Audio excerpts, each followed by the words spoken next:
পোৰ্টেলত কাম কৰে আৰু পোৰ্টেলত কাম কৰা লোকসকলকতো আমি সাংবাদিক বুলি এতিয়ালৈকে আমি সিদ্ধান্ত লোৱাই নাই অসমত যিসকলে পোৰ্টেলত কাম কৰে লিগেসি মিডিয়া ৰাজ্য চৰকাৰে সাংবাদিকৰ স্বীকৃতি দিয়ে কিন্তু ইউটিউব চেনেল পোৰ্টেল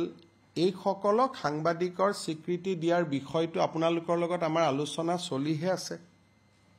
সিদ্ধান্তটো হোৱাই নাই আমি কোনো পোৰ্টেলক ডিআইপিআৰে সাংবাদিকৰ মৰ্যাদা আজিলৈকে দিয়া নাই তেওঁলোকে নিজে নিজে পোৰ্টেল চলাই আছে বেলেগ কথা ৰেজিষ্ট্ৰেচনো নিদিও আমি এডভাৰটাইজো নিদিও আই কাৰ্ডো নিদিও গতিকে এই ব্যক্তিজন অসম চৰকাৰৰ সাংবাদিকৰ সংজ্ঞাত তেখেত নপৰে আমি অসমে এতিয়ালৈকে ইলেক্ট্ৰনিক্স মিডিয়া আৰু প্ৰিন্ট মিডিয়াৰ জাৰ্নেলিষ্টকহে আমি সাংবাদিক বুলি ধৰো আৰু আন পোৰ্টেল সমূহক এতিয়ালৈকে সাংবাদিক বুলি আমি ধৰাৰ সিদ্ধান্ত লোৱা নাই আৰু সেই বিষয়ে সাংবাদিকসকলৰ লগত আমাৰ আলোচনা চলিহে আছে আৰু তেওঁলোকে নিজে যদি বিচাৰে যে আমাক ৰেজিষ্ট্ৰেচন কৰক আমি তেওঁলোকক ৰেজিষ্ট্ৰেচন কৰাৰ কাৰণে ৰাজি আছো কিন্তু তেওঁলোক নিজেও আগবাঢ়ি অহা নাই সেইকাৰণে পোৰ্টেল জাৰ্নেলিষ্টসকলক যদিও ঘৰুৱা ভাষাত আমি জাৰ্নেলিষ্ট বুলি কওঁ কিন্তু তেওঁলোকক সাংবাদিকতাৰ স্বীকৃতি আমিও দিয়া নাই আৰু তেওঁলোকেও আমাৰ পৰা বিচৰা নাই গতিকে মই ভাবো যে এইটো এজন ইন্ডিভিজুৱেল ব্যক্তি আৰু তেনেকেতো অসমত বহুত কেছ ডেইলি ৰেজিষ্টাৰ হৈ থাকে আৰু এখেত সাংবাদিক নে ব্যৱসায়ী তাৰো এটা দৃষ্টিভংগী আছে কাৰণ তেওঁতো ডাম্পাৰ আদিৰ ব্যৱসায়ও কৰে গতিকে এটা ব্যৱসায়িক কাৰণত গ্ৰেপ্তাৰ হৈছে নে আন কাৰণত গ্ৰেপ্তাৰ হৈছে তাকো জানিব নোৱাৰি কিন্তু মই যিগৰাকী ব্যক্তিৰ নাম জানো তেওঁৰ 4-5খন ডাম্পাৰো আছে তেওঁ বিভিন্ন ব্যৱসায়ও কৰে পাৰ্ট টাইম এটা চেনেল এটা পোৰ্টেলত কাম কৰে আৰু সেই পোৰ্টেলটো ৰাজনৈতিক ব্যক্তিৰ পোৰ্টেল গতিকে এটা সাংবাদিকৰ ডেফিনেশনত আহিব নাই আমি প্ৰেছ ক্লাবৰ লগত কথা পাতিব লাগিব না প্ৰেছ ক্লাবে প্ৰতিবাদ কৰিছে কিন্তু প্ৰেছ ক্লাবৰ লগত এতিয়ালৈকে সিদ্ধান্তই হোৱা নাই যে পোৰ্টেলক সাংবাদিকত ধৰিম নে নধৰিম এতিয়া যদি তেওঁলোক আগবাঢ়ি আহে আমিতো ভাল পাম কাৰণ আজিলৈকে আমি এডভাৰটাইজো নিদিও একো নিদিও আমাৰ লগত কোনো সম্পৰ্কও নাথাকে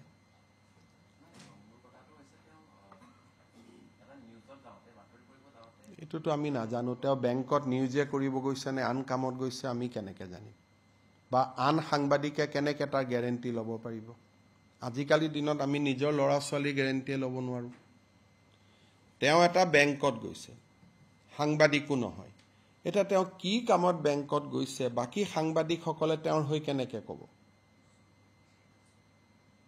এটো তেওঁ ঘৰুৱা কামতো যাব পাৰে নিজৰ কামতো যাব পাৰে এটোতো কোনেওতো ক'ব নোৱাৰে প্ৰথম তেওঁ এজন সাংবাদিক হ'ব লাগিব স্বীকৃত দ্বিতীয় তেওঁ কি কামত গৈছে তো আমি জানিব লাগিব বাকি সাংবাদিকসকলে তেওঁৰ হৈ গ্যাৰেন্টি লৈছে কিন্তু চৰকাৰে তো গ্যাৰেন্টি ল'ব নোৱাৰে সাংবাদিকৰটো যদি সাংবাদিক এজনে গৈ কাবাৰ লগত কাজিয়া কৰিলে তেওঁ এটা এৰেষ্ট নহব নি সাংবাদিক এজনে কাবাৰ লগত হুলস্থুল কৰিলে তেওঁ এৰেষ্ট নহব নেকি লিখা পঢ়াৰ ক্ষেত্ৰত এৰেষ্ট নহয় যদি লিখা পঢ়া কোনো ৰাইট আপৰ কাৰণে আমি এৰেষ্ট নকৰো আপুনি মোৰ এগেইনষ্টত লিখিলে তাৰ বাবে আপুনি গ্ৰেপ্তাৰ নহয় বা মই নকৰো বা আমি কোনেও নকৰো সাংবাদিকৰ যেটো এটা ফ্ৰীডম আছে এটো লিখনিক লৈ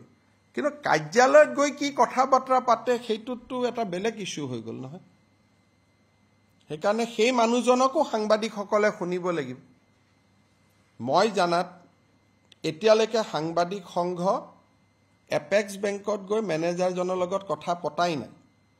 যে আপোনাৰ তাত কিয় আহিছিল কিবা বেলেগ কথাত আহিছিল ঘৰুৱা কথাত আহিছিল লোন বিচাৰি আহিছিল লোন নিবিচাৰি আহিছিল তেওঁ তাতে লোন বিচাৰি গৈছিল নে কি বিচাৰি গৈছিল সেই কথাখিনিটো সাংবাদিক সংস্থাৰ প্ৰতিনিধি দল এটাটো এপেক্স বেংকত যাব লাগিব দুই পক্ষটো শুনিব লাগিব এতিয়ালৈকে কোনোৱেও যোৱা নাই মইতো নাজানো আপোনালোক তাতে এটা প্ৰতিনিধি দল তেওঁক হয়তো প্ৰেছ ক্লাবত মাতক এপেক্স বেংকৰ মেনেজাৰজনক নহলে আপোনালোক যাওক সাক্ষাৎ কৰক এনেকে